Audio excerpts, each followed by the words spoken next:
Thank you very much, Mr. Speaker. I have the pleasure to rise today to speak about an important piece of legislation, Bill C-82, an act to implement a multilateral convention to implement tax treaty-related measures to prevent base erosion and profit shifting. The bill would, upon royal assent, modify up to 75 of Canada's bilateral tax treaties, also known as covered tax agreements, or CTAs, in order to combat base erosion and profit sharing, or BEPS, as it's more commonly known in taxation vernacular, for those above watching and watching at home.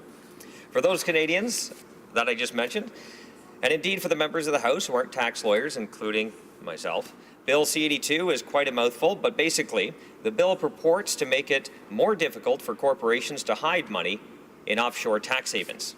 At this early stage in debate, I think it's worth discussing a few of the concepts inherent in the bill so we can have a more fulsome discussion moving forward. First, the Multilateral Convention to implement tax treaty-related measures to prevent base erosion and profit sharing is a multilateral instrument, or MLI, which is the product of the Organization for Economic Cooperation and Development's G20 BEPS projects, which began in 2013. Base erosion and profit sharing, or BEPS, refers to tax planning strategies that exploit loopholes in tax rules to artificially shift profits to low or no tax jurisdictions where there is little or no economic activity, allowing little to no corporate taxes to be paid. Moderate estimates indicate annual losses of anywhere from 4 to 10% of global corporate income tax revenues, or $177 to $425 billion annually. In Canada, we are looking at somewhere between $3 to $6 billion annually in taxes that could go to pay for any number of important programs for projects to benefit all Canadians. It might even buy you a pipeline. Maybe pay off a third of your annual deficit if you were so inclined. Leaders of the OECD and G20 countries, as well as over 60 other countries, jointly developed 15 actions to tackle tax avoidance, improve the coherence of international tax rules, and ensure more transparent tax regimes. The purpose of the MLI is to allow signatories to swiftly implement tax treaty-related measures to prevent BEPS. The goal of implementing the measures in the MLI is to end treaty abuse and treaty shopping by transposing an existing tax treaty's jurisdictions' commitment to minimally include in their tax treaties tools to ensure these treaties are used the way the signatories initially envisioned. Once implemented, the MLI will modify up to 75 existing bilateral tax treaties with, at minimum, the adoption of the OECD treaty abuse and the improved dispute resolution standards. And that's important to note, Speaker, that there are scales to which Canada can adopt the 15 actions included in the MLI. The treaty abuse standard consists of two parts. One, an amended preamble suggesting that covered tax treaties are intended to eliminate double taxation without creating opportunities for non-taxation or reduced taxation through tax evasion or avoidance. And two, a broad anti-avoidance rule referred to as the principal purpose, or PPT.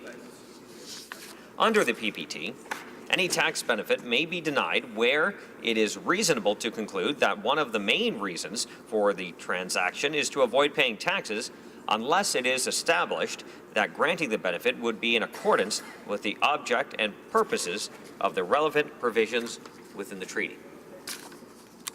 The other minimum standard is the adoption of mandatory binding arbitration to assist in resolving treaty-based disputes in a timely and efficient manner. Initially, Canada took a conservative approach towards the MLI, agreeing to implement the minimum standards. However, recently the government has shifted that approach and announced its intention to remove some of its initial reservations on optional MLI provisions, namely those pertaining to dividends, Article 8, capital gains, Article 9, dual residency tiebreaker rules, Article 4, and relief from double taxation, Article 5.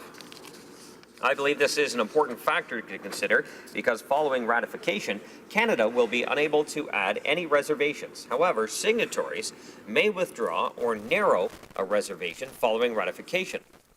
The provisional MLI position of each country indicates the tax treaties it intends to cover, the options it has chosen, and the reservations it has made. Signatories can amend their MLI positions until ratification. after ratification, countries choose to opt in with respect to optional provisions or to withdraw reservations. This makes the debates and analysis of Bill C-82 very important at the committee stage. Make no mistakes, Conservatives do support in principle Bill C-82. We want a full vetting at committee, and we want to make sure that the bill will meet the expectations of Canadians from coast to coast to coast. I think everyone in the House would agree we must get this right. I would like to turn our attention now to the 4 additional provisions added to Bill C-82. The first addition is to implement a 1-year holding period to access treaty-based withholding tax reductions on dividends under a covered tax agreement. A covered tax agreement, or CTA, is an agreement for the avoidance of double taxation that is enforced between countries to the MLI and for which countries have made a notification that they wish to modify the agreement using the MLI. Double taxation is a taxation principle referring to income taxes paid twice on the same amount of earned income.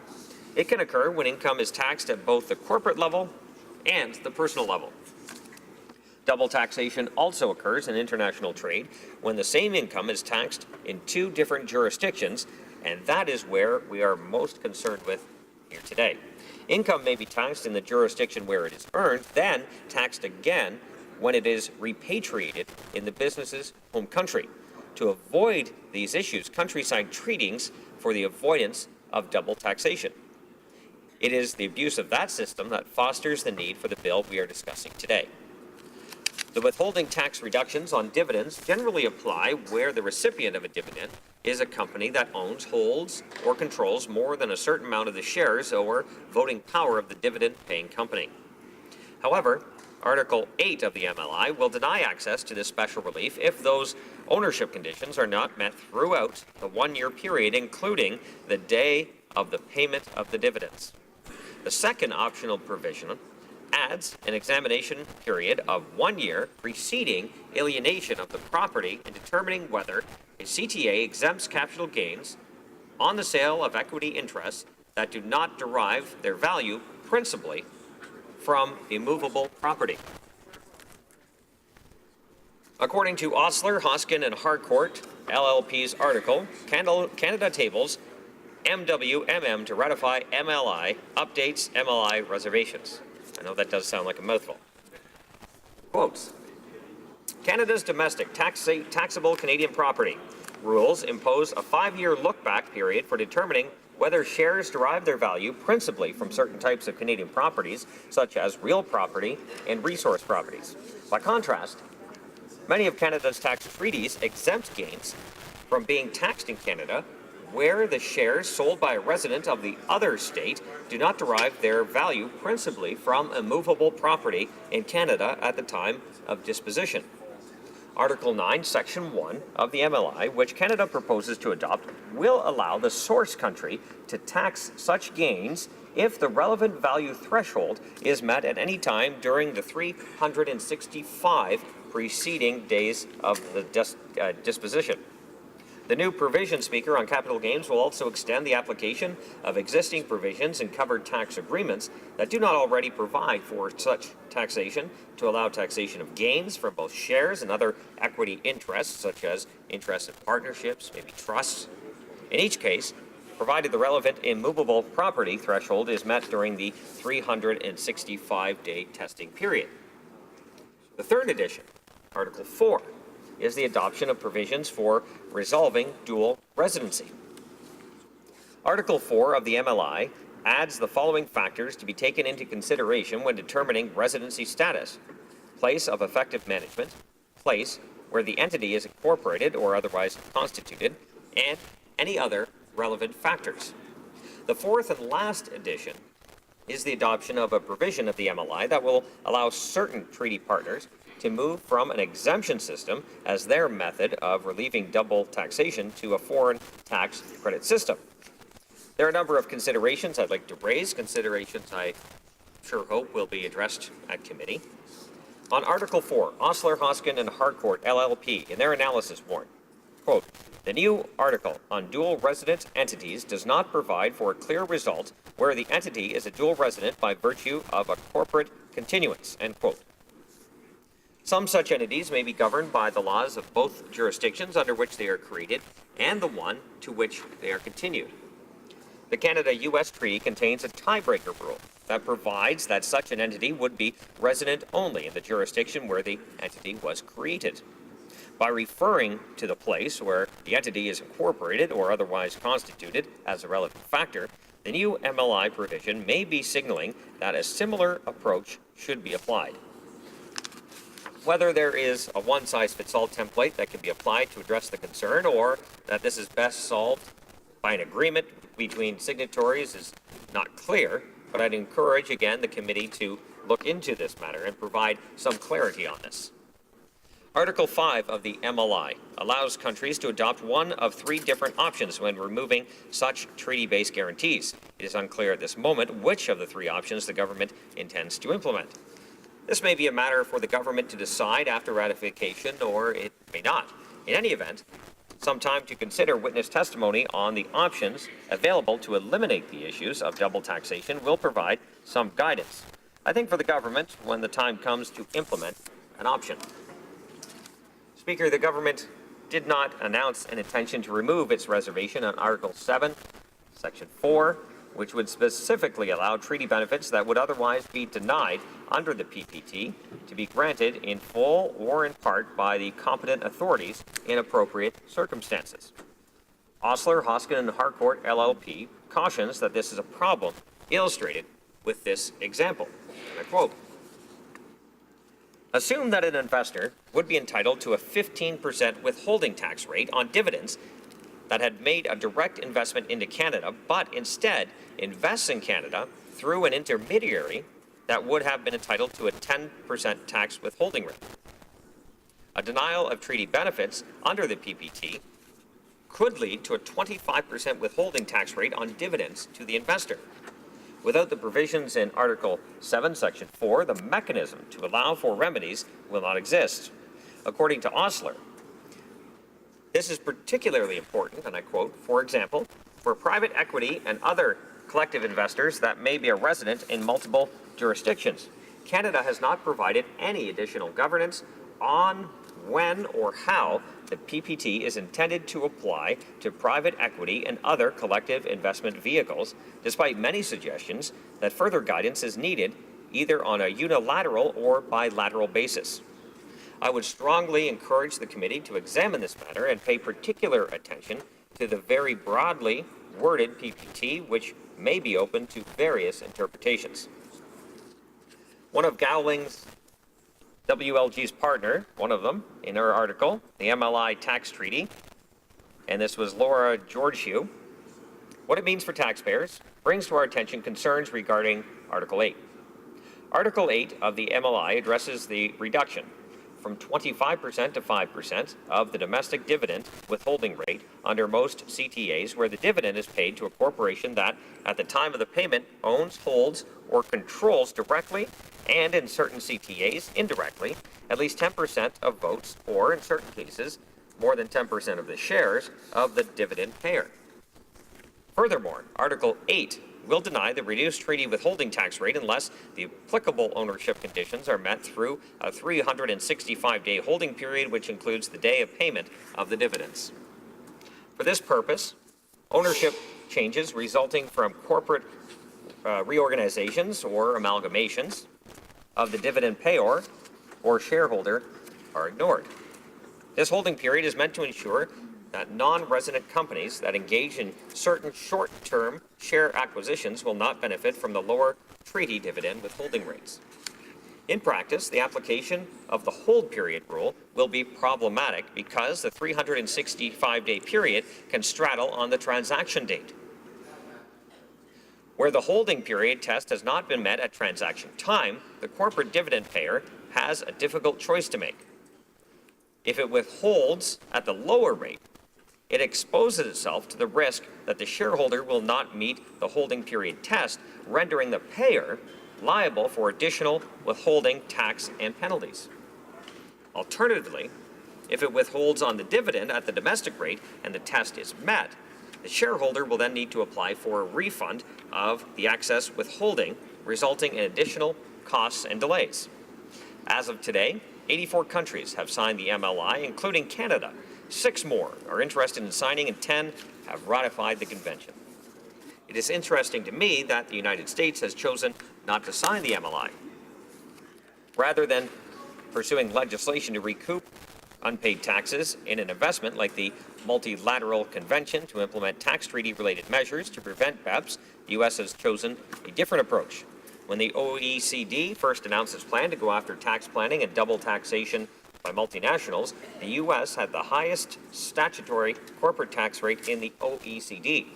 Since then, the U.S. has passed historic corporate tax cuts as part of the Tax Cuts and Jobs Act, lowering its headline corporate tax rate from 35% to 21%, less than the OECD average. The U.S. has also made significant changes to the international taxation of its U.S. multinationals. The U.S. has taken steps to address BEPS and non-taxation of multilateral income by creating strong incentives for companies to relocate investment, economic activity, and profits in the U.S. through a more competitive tax code. To be clear, I'm not advocating for the abandonment of Bill C-82. As I mentioned earlier, Conservatives support the principles behind this bill, but we also support lower taxes for Canadians and businesses. Lower corporate taxes, reducing red tape, and creating an investor-friendly climate is something I believe we need to do in concert to Bill C-82. The more investment dollars we can retrain and attract and retain in Canada, the less taxes we need to spend in pursuit of those who exploit loopholes in tax rules. In 2013, the previous Conservative government supported the effort to establish the OECD G20 BEPS working group to curtail profit sharing and tax avoidance. That should be profit shifting and tax avoidance. Conservatives support measures to crack down on tax evasion. Aggressive tax avoidance is a major source of lost tax revenue for high tax jurisdictions like Canada. But let us remember the vast majority of citizens, residents, and businesses in Canada pay their taxes and follow the rules. Having a fair tax system for all Canadians and corporations that do business in Canada is fundamental to a healthy and equitable economy. Now, Speaker, I do want to quickly, while I have a couple of minutes left in my speech, talk about what is happening when you have a lower tax environment, something we do when we lower regulations and red tape and allow businesses to thrive in open and free markets. We're seeing that, as I mentioned, in the United States. Last number I saw, there were 6.7 million unfilled jobs in the United States. Now, obviously, when that happens, wages go up. We're seeing that all across the board. Unemployment goes down, bonuses are given out, and employees are better off than they were before. More money in more people's pockets, give them more options, more choices in their own lives to spend on projects and things they feel are important to them. So when we look at what is going on here in Canada, we are almost doing the exact opposite. Taxes are going up, red tape and regulations are grabbing onto businesses, they are strangling them, and businesses are looking for options elsewhere. And we're already seeing it in the energy sector. We have lost out on tens of billions of dollars worth of investment because of this government. Investment is fleeing. We're losing jobs. Families are worse off than they were before. And because we are going in the opposite direction on what most countries are doing, including one of our competitors, the United States. And I think that's important to note because those on this side of the House, those of us here, believe that lowering taxes, allowing free markets to weed out bad actors, allow people to have more choice and freedom in their daily lives is the best way to have a free and open society like we do here. And I know my time is wrapping up, so I will just close that I believe that careful consideration of the bill and amendments at committee, these measures will prevent treaty abuse, improve dispute resolution, and reduce the incidence of tax avoidance. But I also laid out another case as well. So thank you, Speaker, for your time, and I look forward to my questions. Questions and comments. Questions et commentaires. L'honorable député de Beloeil-Chambly. Merci beaucoup, Monsieur le Président, et je remercie mon collègue pour son discours.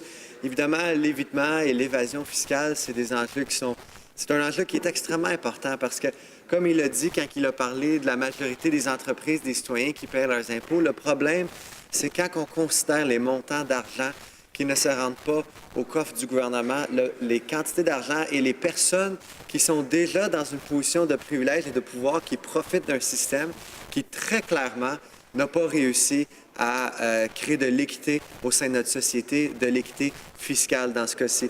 Ma question pour mon collègue est ceci.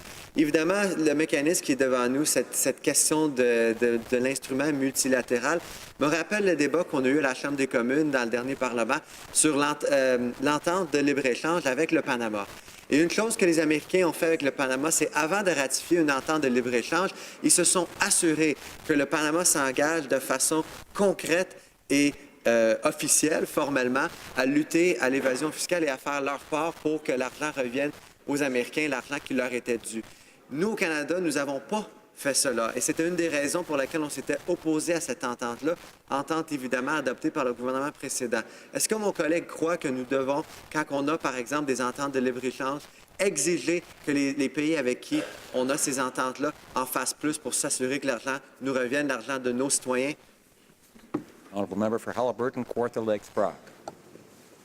Thank you very much, Speaker, and I appreciate the question from my colleague. As I mentioned, I did lay out my concerns in my speech that I had, and I think that addressed much of the question that I did receive. As I also mentioned, there are ways, in addition to this piece of legislation, to allow money to be repatriated to our country.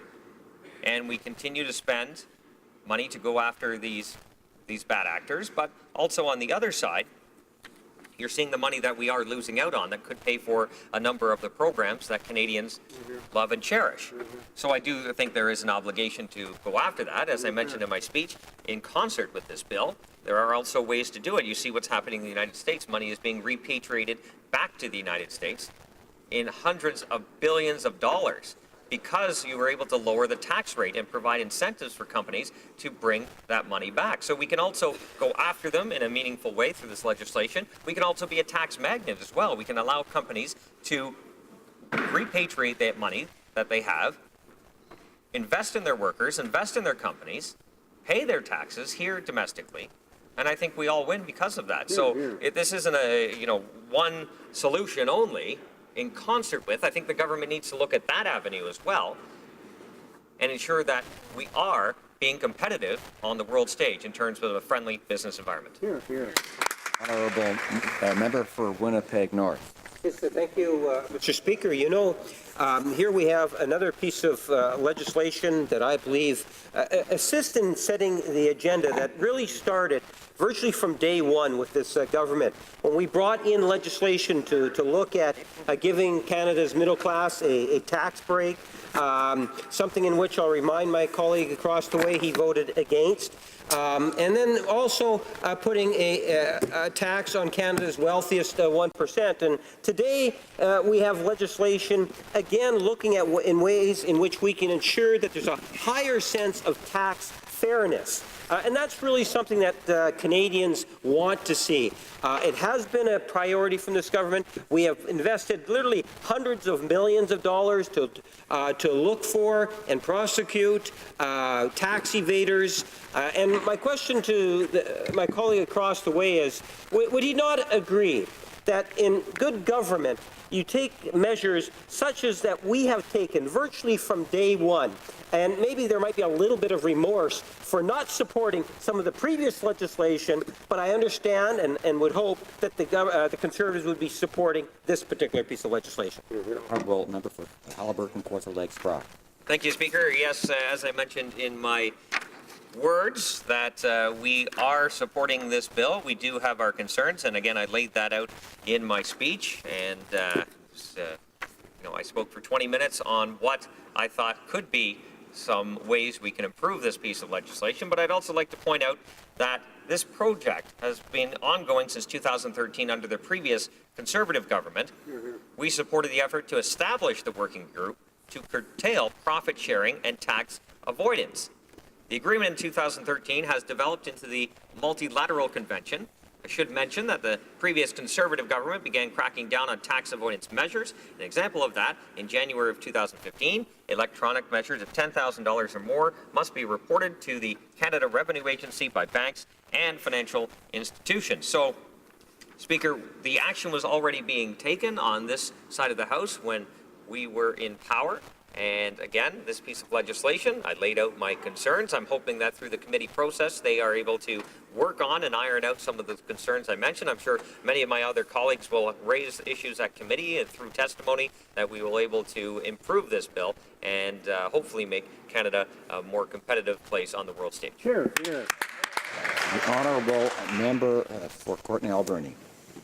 First, I want to thank my good friend from Haliburton-Kawartha, Lakes Brock, and it's good to see the Conservative Party supporting a step forward in terms of closing loopholes and tax avoidance. We don't believe this goes far enough, and certainly one question I would have for my colleague, because he talked about tax fairness, and we all believe, and I know Conservatives always don't believe that New Democrats believe that we support the risk takers in our country doing well, but we do, but we also support them paying their fair share of taxes. So, you know, we talk about the CEO stock option loophole. We look at that where CEOs are getting, you know, a 50% discount.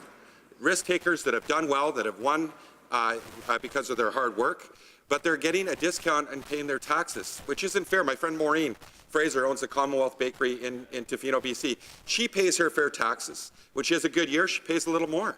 She's happy to do so, Mr. Speaker. But she doesn't think it's fair that a CEO gets a discount on his taxes when he's had a big win. And we know that 92% of the CEO stock option loophole go to the 1%, Mr. Speaker. That's unfair. So I asked my friend and colleague, does he support closing the loophole for the CEO stock option loophole? Because we know it's not about competitiveness. I've talked to CEOs. Not one of them have told me that they're going to move their business out of the country, or they're not going to come and work in Canada if they don't get a discount on their taxes and they're not paying their fair share like everybody else. We know the Liberals promised to close the loophole. Will the Conservatives do the same? And does my colleague think that that CEO stock option loophole is unfair? Honourable member for Haliburton-Kawartha Lakes Brock.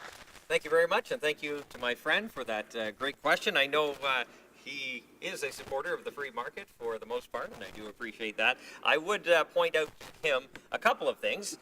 One way, an idea, because we're in the place where we're debating this, an idea to fix that would be a flat tax. That would fix that problem altogether in terms of the issue about tax avoidance that he mentioned, and I'm sure this is a place for debate, and we can discuss that back and forth. But also I would point out that as investment is currently fleeing this country in the tens of billions of dollars in the oil and gas sector, we are seeing the jobs lost, opportunities go south of the border, where the environment is more favorable to business.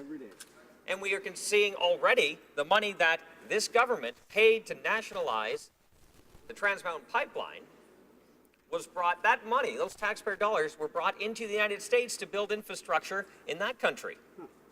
So we continue to fund projects in other countries rather than attracting investment to ours. It's totally backwards. And don't even get me started with the Asian Infrastructure Bank, where we're paying to build pipelines in other countries, except ours. But we did nationalize, which we didn't have to do. But that is a discussion for another day, Speaker. Caribou Prince George, a short question.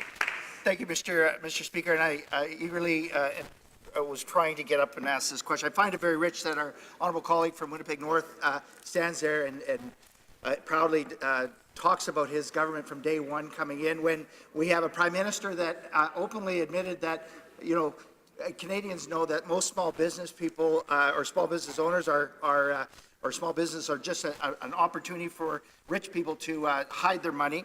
We have a finance minister that conveniently forgot that he had a French condo or French chalet.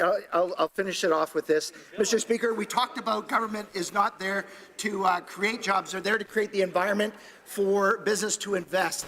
And I wonder if our honourable colleague would actually share some of the stories from his riding about the concern that he is hearing on the doorsteps in his riding with local business owners. Thank you. afraid the honourable member for Haliburton-Kawartha Lake Grace Borak will only have about 10 seconds to share stories, so that's Well, a Speaker, challenge. because I come from an agricultural community, I would say this: farmers are getting frustrated because red tape and regulation continues to struggle and strangle them in order to do business. And when it's more profitable to regulate the farm than being a farmer, we have a problem in this country.